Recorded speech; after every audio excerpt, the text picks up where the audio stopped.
Hi guys, welcome back to PhotoBite, and today we're going to be looking at the brand new DJI Osmo Pocket. Is this a camcorder killer? That's what we're going to be exploring.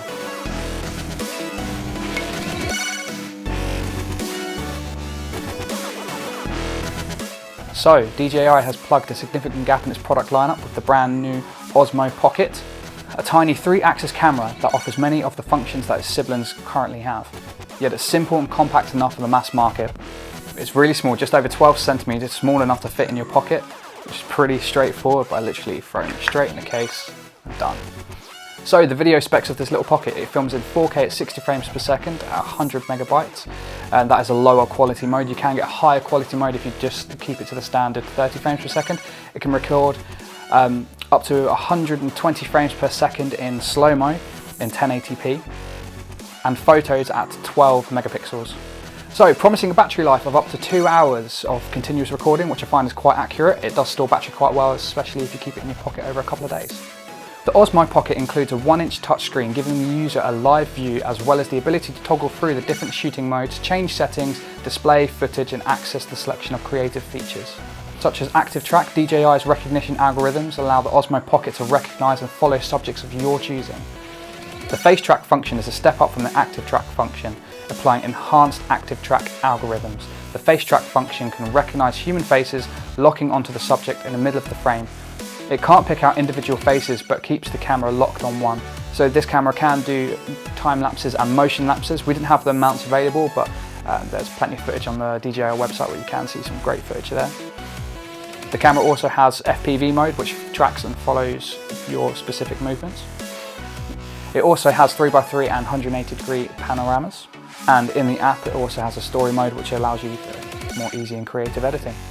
It also has an enhanced Pro mode which gives you extra features to things such as some of the exposure controls, white balance and bits and pieces like that. It's just very simple and user friendly, and you can get a little bit more out of it if you need to. So after a few weeks of playing with this, a few things have come to mind. This is a great camera to have in your pocket for any kind of occasion. You can literally just pop it out and set up really quickly and really not miss a moment. It really sets up quite quickly. So for someone who's coming to cameras for a very first time, it's a great little starter kit. There's so many tools and features that anyone can pick up and go, especially with the Mimo app. After a few weeks of having this camera, a few things come to mind. This is a really great camera to have just lying around in your pocket all the time. It's great for picking up those fleeting moments, especially with its stabilisation feature and extremely fast setup times.